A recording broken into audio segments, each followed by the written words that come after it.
Well, welcome aboard, everyone, to Betting Weekly Live. It's Friday, the 1st of November. You with Steve Wyss and professional gambler Will White. How was your Halloween, Will? Was it frightfully good or frightfully bad? I was trick-or-treating with the kids, all the kids in the neighborhood. So it was tiring. I did have some bets on as well, but didn't have. I think I lost 2-1-1. So yeah, a bit of a frightful night last night. Yeah, I was at a kids' Halloween disco, and I couldn't even get a phone signal for about half of it. So I was kind of waiting on some scores, and then when you get into a zone where you get an update, it's straight away you know whether you've won or lost. It's I kind of hate that, actually. Social situations as a pro or serious gambler are just the absolute worst, because you can never be present, right? You're always looking for phone signal, checking results, checking markets. It's it's brutal. It's brutal trying to get up for everyday life. Well, welcome in, everyone. Rick Haley, great to see you. Byron, good. Winston Churchill as well. Always good to see you in there. Billy Blanco, yeah, that's your new nickname on these shows, Will. Mr. Billy Blanco. Been called worse, mate.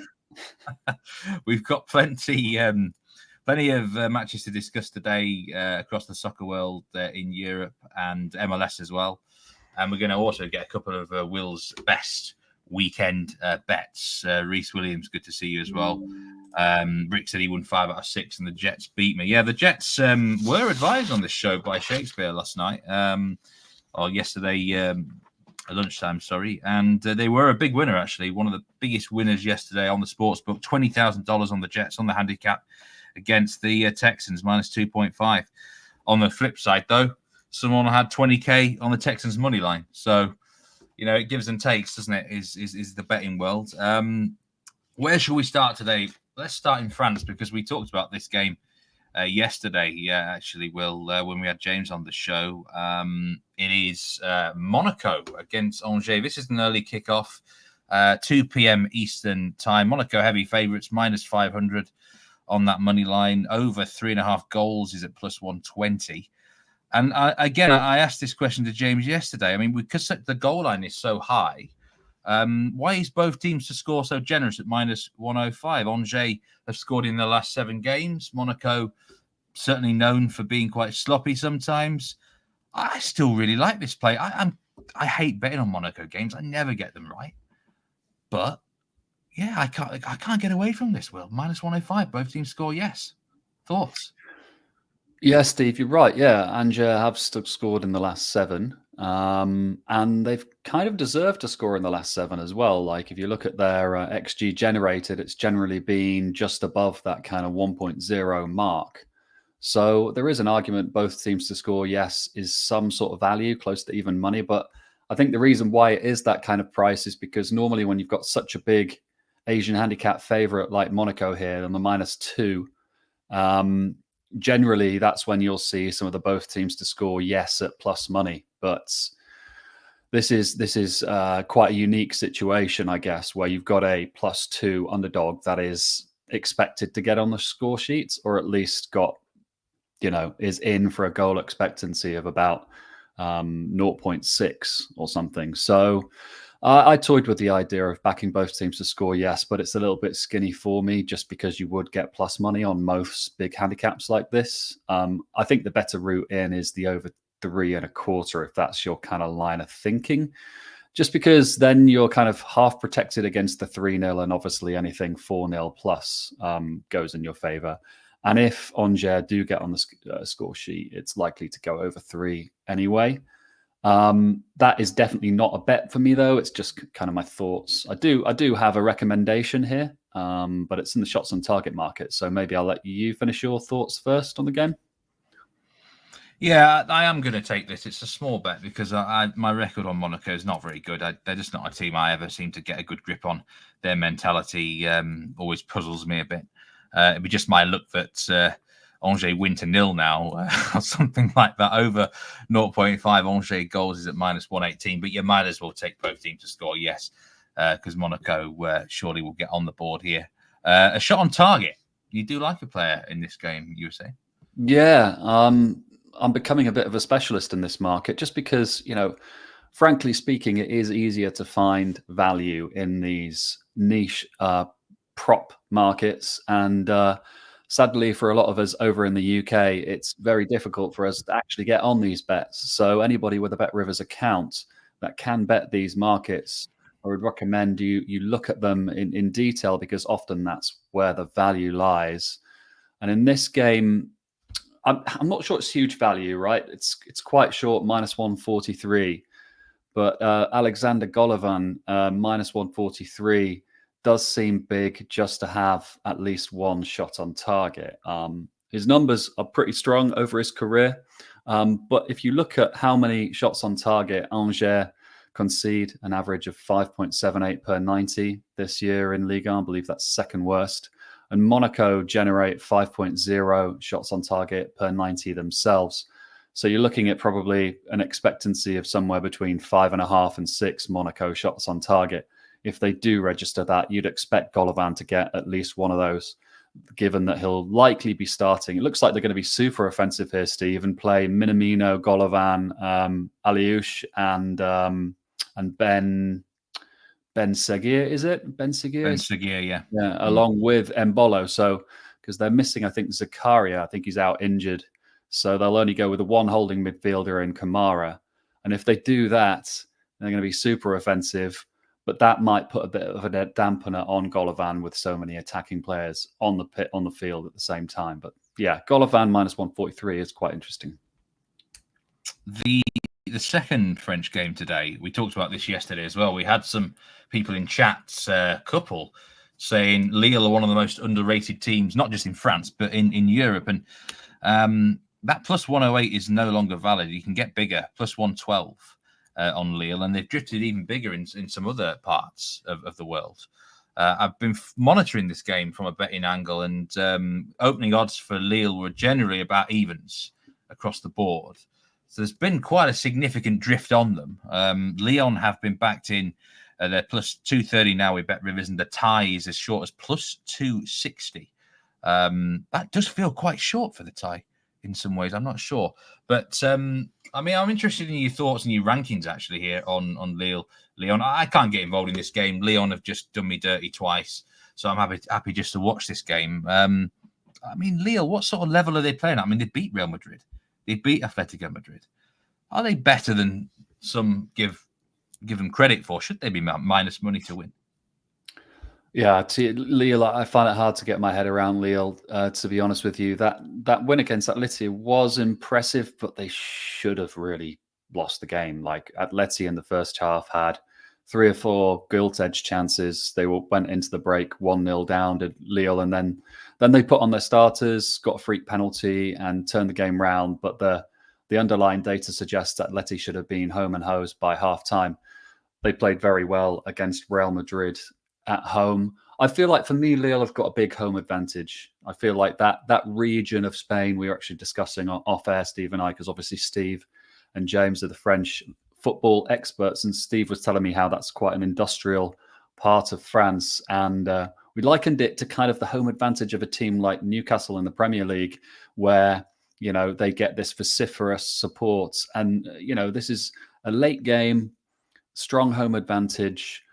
Lots of injuries for Lille, actually, which is a problem. They're missing Cabella, Alessandro suspended, Ismaili, Thiago Santos, Haraldsson, and others. But they've been missing a lot of those guys for quite a while now and still outperforming. They're unbeaten in 6, despite having a decimated squad. So, in conclusion, my thoughts are I like Lille -0.25 goals here. I kind of suspected they would get opposed overnight last night, actually, because I put some money up in an exchange market over here in the UK, and looking to back Lille, and it got gobbled up straight away, which is normally a sign that you're on the wrong side when it comes to market momentum. And yeah, Lille have been on the drift here. I wouldn't be surprised to see them get backed in, though, before kickoff and maybe go off a little bit shorter. So Lille -1/4 and 2 shots on target bets I really like. Malik Fofana for Lyon, +115. These are both plus money, which is just a bit bizarre for me when you've got such a high goal line. Malik Fofana +115. He's averaging 1.03 shots on target per 90 since moving to Lyon last season. And Osama Shaarawy, I'm not sure if I pronounced that right, but +120 for the home team should start here, although you never really know with Lille.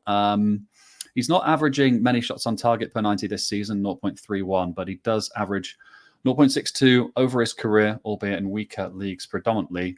But if you're starting in that Lille front three at home with a goal line at 3.0, I'm not sure you should be plus money to have a 1 shot on target. Very interesting thoughts there. Just going back through the comments. Henry VIII, good to see you. And yes, the cat is back. I feel like Blofeld sometimes on these streams. Will Jonathan David to score anytime? Yeah, he is a popular pick, as Nigel says there. And the reason is that I've just looked at his stats. He scored 9 goals, I do believe, in his last 8 competitive matches. So that would be, I mean, he's a streaky player. He goes in and out of form. I think it's kind of a contract year for him. He's in the shop window. I think he's not got long left on his Lille deal. So I mean, he's kind of been wanting a big move away from there for a while. But to score at any time, Jonathan David at +133, I can see why it has appeal. That Lyon defense can be very sloppy sometimes. Kirk says, do I like Lyon to score in the first half? Well, if they take the chances, yes, Kirk, but they've been missing so many recently. Mikatadze was the big positive from last week for them, finally getting on the scoreboard for them. But everyone else seems to have lost their scoring boots in the last 2 matches. No one seems to have much composure in front of goal. Good day to me and Anthony as well. But I can't get involved in this game really, personally, Will. But it's good that you've got some bets and angles for it. Question for you from Rich: what sort of things do you consider when building your rankings for each team? And will it change per league? I mean, we need a whole episode for this, don't we? Q&A with Will White. But briefly, say this, in the French football, what are you looking at here? Anything specifically across the board? Well, yeah, that is a big question. One final thing I'll say just on the subject of Lille. They do have a Champions League game midweek. I'm not sure if it's Tuesday or Wednesday. I'm guessing it's Tuesday if they're playing tonight. And as we know, they've been outperforming in that. So, yeah, maybe that's something that's on their minds there and on the market's mind. What do I look at when building my ratings? Well, that's the kind of secret sauce. But the kinds of things I look at are the kinds of things I talk about, frankly, on these shows. Things like I focus a lot on market movements, the movement of odds and what that means. It generally, if markets are moving, it means there's weight of money. And I try and focus on whether it's sharp money or whether it's square money that's moving a line. And I've got various kind of techniques to do that. So I use a lot of kind of comparisons with similar rated teams in previous fixtures, kind of type like A versus B and B versus C. What does that mean when A plays C, kind of thing, if that makes sense? That's how I form my ratings. How much do injuries and suspension affect your ratings personally? A lot. Yeah, I mean, it's that's the tough thing betting soccer in today's soccer world, is there are so many injuries. And it really does have an effect. And you've got the immediate effect, then you've got the cumulative effect, and that is challenging. Staying on top of injuries is challenging, and it's becoming a bigger factor than ever really in soccer. Rich appreciates the answer. Reese says, I'm saving myself for Marseille on Sunday. I do think Marseille will win this week, Reese, but I've got less confidence in them after last week's debacle. The less said about that, the better. We move on to this. I think this is the biggest game of the night in Europe, really. Bundesliga, Bayer Leverkusen against Stuttgart, the top 2 finishes in this league last season. They've not been as good this year in terms of points. We've got Bayern and Leipzig are up there, joint to top of the table right now. I'd be interested to hear where you actually rank the top teams in Germany at the moment, Will. But Bayer Leverkusen are the favourites, minus 195 now, with Bet River. Stuttgart out to plus 440 and a big price on the tie, plus 375 as we go live. Over 3.5 goals is minus money at minus 114 now. That's where the money's been coming from, and it's a big goal line, Will. But I can't really get away from this. Whenever these two teams meet, there's always a lot of goals. I mean, I've seen the matchups in the last 2-3 years, and the games are just wide open. These two teams seem to just go, like two boxers going at each other, trying to win the knockout punch. And I think it kind of suits both teams, the style here. I mean, we saw Stuttgart take an absolute beating by Bayern recently. For some reason, that particular type of team is Stuttgart struggle with when they having to maybe break down a team a little bit more as structurally sound as Bayern can be. Leverkusen, I feel, are a bit more wild, and I personally wouldn't trust Leverkusen minus 195 to win this game, because I mean, it depends which version of Stuttgart turns up. But if the one who played against Juventus and absolutely murdered Juventus in the Champions League away, then they're very capable of even winning the game tonight. But Leverkusen aren't a team you probably ever want to bet against on, say, the money line market or the even the double chance, really, because they often find a lot of late goals. But over 3.5 at minus 114, I'm struggling to see a reason why not. There's going to be goals here, unless both teams might be looking ahead to the Champions League, which is possible. There's a big game for both. Where are Leverkusen in your Bundesliga rankings right now? Would they be second best? Yeah, clear second. Clear. They're probably as close to Bayern Munich as they are to Dortmund, Stuttgart, Leipzig, and kind of below them. So clear second. So for you, I would imagine you're thinking these odds are actually quite fair heading into this evening on the Asian lines. So based off numbers, yeah. But I think gun to head, I'd probably be looking at Stuttgart plus a goal, gun to head. But I haven't really looked into that angle very much. The goals line is interesting. These two played in is it the Super Cup in Germany, or do they have a German name for it? Yeah, they played in the Super Cup. It was in Leverkusen, I believe. So exact same kind of backdrop to the game. Goal line was 3 there, 3.0. So it's a full half a goal higher. Yes, both of these teams have kind of consolidated their kind of characteristics as attacking, high XG, generating and conceding teams this season. So you've got that kind of under your belt, that confidence. But it's a big jump up in the line. I think actually thinking about, I think that 3 line in the Super Cup was probably more wrong than the 3.5 would be here. So it probably should have been higher there. So goal line's interesting. For me, shots on target market again, Jamie Llewellyn is plus money. Doesn't make any sense. I don't think any of the players in the front threes that are likely to start here for either team should be plus money. Plus 115, he's been averaging 1.02 per 90 this season. Leverkusen, surprisingly, allow 4.76 shots on target per 90, which is the 9th highest in Bundesliga. And Stuttgart generate 4.5 per 90 themselves.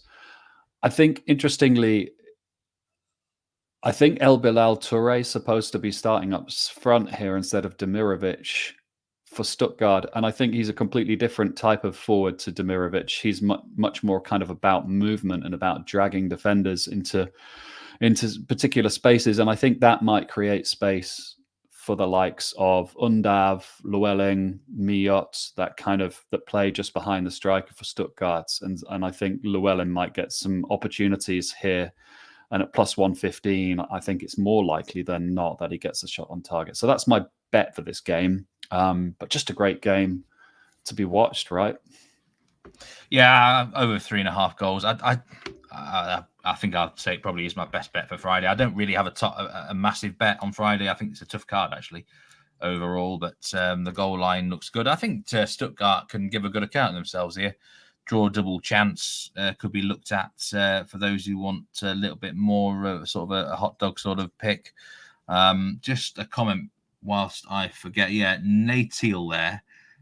Sporting, of course, are playing tonight. It's going to be Amorim's last game in charge against Estrela da Amadora, minus 2.75 on the Asian handicap in the Portuguese league, minus 2,000 on the money line. That's one of those where I think there could either be some sort of random result or Sporting just go crazily big. In Amorim's last game, he's rather quite light there, isn't he? I think they'll want to see him off with a high. Florence, good to see you as well in there. Over 2.5 goals and both teams to score. Says Natil, another one. Leverkusen win and both teams to score. Yes, 3-1 or 2-2 type of game. It's got to be a great watch overall. I mean, it could be a good in running sort of play as well. Bet in running with Bet Rivers in play. Get the goals. See how the match is going. Really. I think this one is pretty sure this one's streamed on the Bet Rivers app and website. So if you have access to it, then do enjoy the soccer in Germany. We've got more matches this evening. We've got a La Liga game, Alaves Mallorca, and I've got to be honest, I didn't really look into this too much because Mallorca games away from home don't tend to interest me. I quite like them at home, draw no bet at home or something, or unders at home. Away from home, I'm not so sure about. Alaves are in a real mess. They're struggling mightily. Plus 140 favourites, though. They've lost, I think, their last 5 or 6 straight. I certainly couldn't be trusting Alaves with any money right now. But I suppose when Mallorca are away from home, being an island team, that's why they're sometimes downgraded a bit. This isn't expected to be a classic, is it? Not really, no. Mallorca are kind of pragmatic, usually play out quite tight games, but are doing it very well this season. Samu Costa's out for Mallorca. He's suspended. He got sent off very early against Bilbao on, was it Monday night? And very frustratingly for me, I was on Bilbao plus a quarter. Bilbao couldn't get over the line despite playing against 10 men for 70 minutes or so, but he's one of their key players, and probably why some money's come for Alaves this morning, and a little bit of money actually for the over, which is very rare for Mallorca games. But the line's still under over 2, which seems about right. And I think the Asian handicap line looks about right as well, with Alaves decent-ish favourites on that line. Mallorca, like you say, do tend to struggle, at least in previous seasons on the road. They've been pretty good this season. So yeah, it's a tough call on the main lines. I do have a couple of semi-recommendations on the shots on target market, but they're a bit short for official bets, I would say. Those two are really the main man for both teams. Tony Martinez for Alaves, probably about 70% likely to start up front there. 1.65 shots on target per 90 he averages, and he's minus 155. And then Vedat Mariki, obviously, for Mallorca. They're definitely their main man. He's averaging 1.12 shots on target per 90. Both look good to get one, at least one, and they're both minus 155. So kind of, I would say priced accordingly, but normally the main men for teams, you'll see them at kind of minus 250 kind of range to register at least a shot on target. And they're both quite a bit bigger than that here, probably because the goal line is low and bettors aren't expecting many shots. But you never know, especially with Alaves. They're not as tight as Mallorca, that's for sure. For those who do bet on the metrics, the underlying metrics, Alaves are underachieving in every single department: expected goals, XGA, and expected points. So for those who think that might regress back, they're a tough side to work out. They let me down against Valladolid in their last home game. That really looked a good spot for them to get back to winning ways. Anyone who loses, I think, to Valladolid is, they've got big problems, in my opinion, because I don't rate them one bit. So I don't trust Alaves. I would look at a draw here, but only one of the last 12 head-to-head meetings has been won by the away side. This could be a draw, actually. I think draw. The tie. I'm thinking tie here. Someone's put 0-0 up for half time, and that's always got every chance in a Mallorca game. I think Rick's got a good call there. Gyökeres to Man United in January. I do think personally it's one of the reasons they've gone for Amorim, because they might want to try and get Gyökeres at some stage, but the whole half of Europe's after him, Will. So and you're gonna have to pay big money. But Man United have got that, I suppose. Last 3 Alaves home games have been full of goals, says Mandeep. That's true. That is true. I'd kind of overlooked that a bit. I was just thinking in my head, this is 1-0, 0-0. You're right there, Mandeep, actually. Steve, did you see as soon as the kind of Amorim news broke, you got all of the headlines straight afterwards about how Man City, PSG, Bayern Munich are all in for Gyökeres. I think they're just lining Man United up for like an absolutely mammoth fee to get him in January. It's gonna be 100 million plus, right? 150 million that could be then in January, couldn't it? Exactly. But they're it seems like it's this bloke was playing for Coventry City in the playoff final about less than 18 months ago. Unbelievable. But he's unbelievable, isn't he? Actually, on the Sporting match tonight, Gyökeres 2 or more at plus 210 or plus 2, I think it was plus 230 last time I looked. Which looks quite interesting. He is averaging at least 2 goals in every 3 matches. So I think he's done it 3 times in 9 matches this season or something. And they're at home tonight. You know, kind of seems like it's worth a punt. Very popular player to bet on the anytime goal scorer market, Gyökeres, in any match.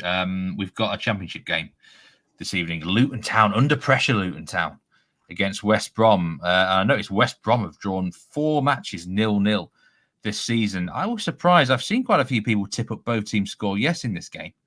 I think there are several injuries at the back for both Luton and West Brom, which probably is the reason for that. But I know what Carlos Corberan's like as the West Brom manager. He tends to play controlled tactics and keep things tight. Luton, though, are the slight favourites here with Bet Rivers. I don't know whether you can trust Luton at the minute or not, because the manager's under quite a bit of pressure. Plus 160 now. They are on the drift, Luton. The tie is plus 210 and West Brom at plus 148. Over 2.5 goals is at plus money, which is a little bit unusual for certain championship games. I feel Luton should be doing better with the squad they've got this season. Maybe the team news factors things in here. Tricky game. I looked at this and thought, this is one to watch as well, Will. I don't know if you've got an opinion. I was licking my chops when I initially kind of looked at this game. I was licking my chops at the potential of backing Luton, drawing a bet at plus money. But then I went and checked the team news, and it's really quite bad. Alfie Doughty's suspended. So is, don't know his first name, but Holmes. And then Mengi and Bell and many, many others for Luton are carrying injuries and likely not to start tonight. So I'm not sure about the West Brom team news. I kind of stopped my research there because I'm not going to be interested in backing West Brom as favourites away from home to actually a Luton team that have been really their performances have been much better than their results, to be honest with you. I still have them rated 9th best in the division, and their underlying data suggests that that's the case. So yeah, they're kind of in a false position in the table, and I was hoping that was the reason why we saw money for West Brom and that I could oppose that. But no, it seems that the real reason is bad team news for Luton. Apparently the Baggies are missing their first choice central defensive pairing and a D mid, though. So it might balance itself out. Yeah, apparently. I don't know the exact names here. But yeah, Nigel's there, does like Luton on the draw no bet market tonight. So I can see why, actually. Luton, it's a tough place to go, actually, Kenilworth Road, when the fans are behind them. We've seen it many times, haven't we? The entrance to the away end and all that. It's almost got a bit boring now, actually. But Charlie says, yeah, lots of injuries, centre-back for both West Brom. So he's tempted by the overs there. I can probably see now why the both teams to score yes was quite liked by several out there. Yeah, interesting game, this one. It's just, Luton, I mean, just the premise of two teams that really, when you think about it, if you ignore the league table and recent results, is there really that much of a difference in quality between Luton and West Brom?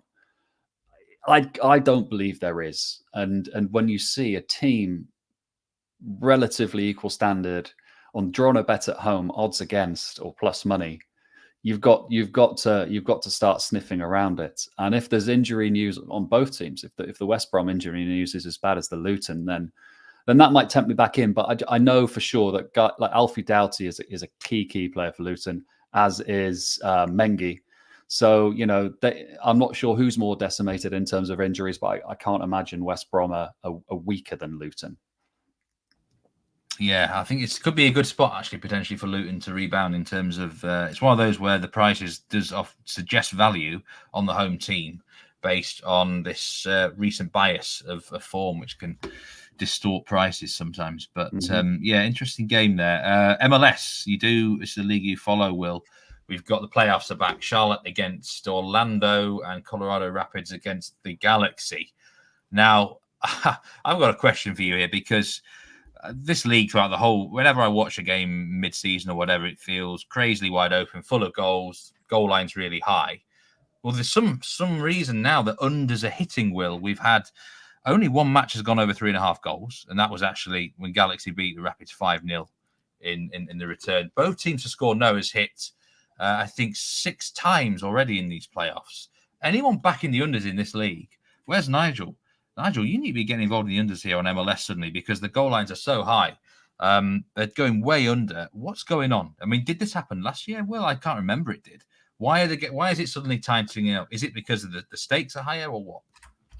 Yeah, I mean, that would be the most obvious answer, and probably the most likely. Shit's getting real, right? We're into the playoffs, and I'm just actually looking up as we speak what the totals look like for last season in the first playoff round, because I know, actually I was on Tuesday and kind of talking about how 5 from 5 games so far in the MLS playoffs had gone to the home team, and how 7 of 8 last season had gone to the home team as well. That's outright wins, not just kind of draws going to penalties, etc. And obviously then I tipped up Columbus, and they were the first to lose, and there's been another since. But in terms of totals, just looking back at last season, it looked like there were quite a few goals in the first round of playoffs last season. I'm seeing a couple of 5-2s, 4-1, 3-0, 2-1, 3-1. So it looked like most went overs. And you've got to remember, we've got a small sample size so far this season. So, and also some of the teams involved in the recent unders have been more unders kind of teams, like the likes of Minnesota and New York Red Bulls and Seattle and Houston. I think that Seattle-Houston line was over under 2.5, which is quite rare for MLS. So yeah, it's I don't think it's enough evidence to say we should be focusing on unders in playoffs just yet in MLS. Reese makes a very, very good point there. I did actually watch the Columbus game. I lost in running. I took the goals in running, Will. Don't really know how it stayed 1-0, but apparently the New York Red Bulls played a tactic they've not used all year. So you can't really predict that, in fairness. On to tonight's games then in MLS. We've got Charlotte against Orlando. Orlando do have the lead. Charlotte have got to win this match, otherwise they're out. They're out of the whole tournament. Plus 128 for Charlotte. Do you think they equalize in the series here, or are Orlando going to get it done tonight? Just one thing actually on the goals. I was listening to an MLS podcast before the playoffs started, and the guys were talking about how if there was an early goal, they would be looking to back overs, because the team losing would have nothing to lose other than they'd have to push to try and come back, because it doesn't matter if they lose 6-0 or 1-0, and how they'd be looking to back unders if it was a draw kind of with 30 minutes left.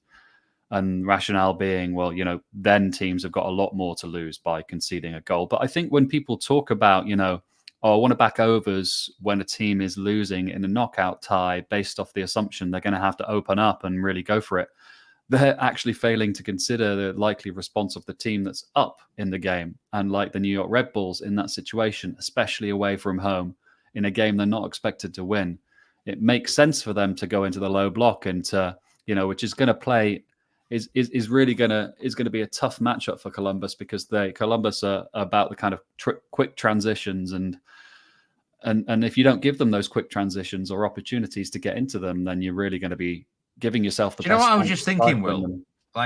This league down the years, it's always felt quite even. Everyone's felt like they can beat everyone, or feels like they need to try and beat everyone. There's about 3 or 4 teams now, that the LA sides, Columbus Crew, and Miami, who just feel a bit better than the rest in terms of reputation. Maybe teams are just deciding now, let's park the bus against them, which doesn't usually happen in MLS, but it felt like that way when I watched that Crew game the other night. And I guess it naturally evolves with leagues when you get some dominant teams. Yeah, I think it's also a lot about home and away. Like if you're on the road in MLS in the playoffs and you go 1-0 up, you're gonna sit back. You're gonna try and get out of there with what you've got. I mean, Colorado went to LA Galaxy and lost 5-0.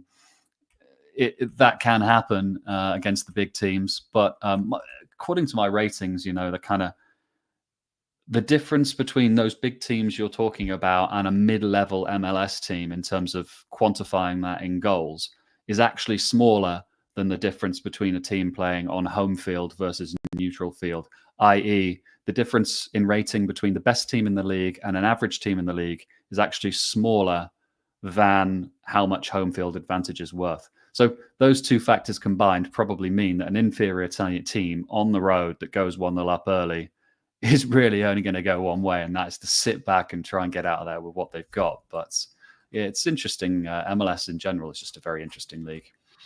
What's the best bet in MLS out of these two games tonight? I like Charlotte. I like Charlotte. Getting back on the home team bandwagon. The stats over the years don't lie. Home field in the best of three playoffs is huge, even bigger than normal. And even though Pep Biel, who one of Charlotte's better players for sure, is suspended for this, I really like them here. I don't think there's too much difference between the teams. I bet Rivers traders, unfortunately, seem to like Charlotte here too, because they've got them short compared to the rest of the market and they're standout on Orlando. But yeah, I like Charlotte here, -1/4 or draw no bet. For me, these two teams are very similar in terms of level. Charlotte have obviously got the must-win factor as well in their favor. And when we've got two teams that are equal in rating in MLS, home field advantage is going to be close to half a goal. So you're probably looking at a line that should be -1/4 and -1/2, and it's currently trading between -1/4 and draw no bet, which I think is way too big. So Charlotte for me. Yeah, Galaxy obviously just won 5-0 in the first match. It means nothing because it's not aggregate score. But, plus money, plus 135, a team that's just beaten the other one 5-0. I mean, on the face of it, that just seems ridiculous. But, is it completely different in Colorado? The altitude maybe there. I don't know. Is that a trap? I'm caught in two minds. It's trappy, yeah. Galaxy price is definitely trappy. The home field advantage for Colorado is big. Galaxy aren't necessarily strong on the road. Colorado need to win. But that Galaxy squad, if you look through it, it's pretty scary. And LA is not that far from Colorado geographically. I don't think. I might be wrong there, but it could be a worse trip, even though it is to altitude. Yeah. And yeah, it's a no bet for me. It's likely to be goals, and who knows who will win. But that just opposing that LA Galaxy squad is just a scary thing. I mean, if you look through that LA Galaxy squad, I couldn't actually name you a player off the top of my head. Ricky Puig, which is unlike me. Marco Roy, that's it. Stefan Joveljic, the Serbian striker, Gabriel Peck, Brazilian designated player. I mean, it's pretty star-studded. Who's the ex-Japanese Southampton defender? Yoshida.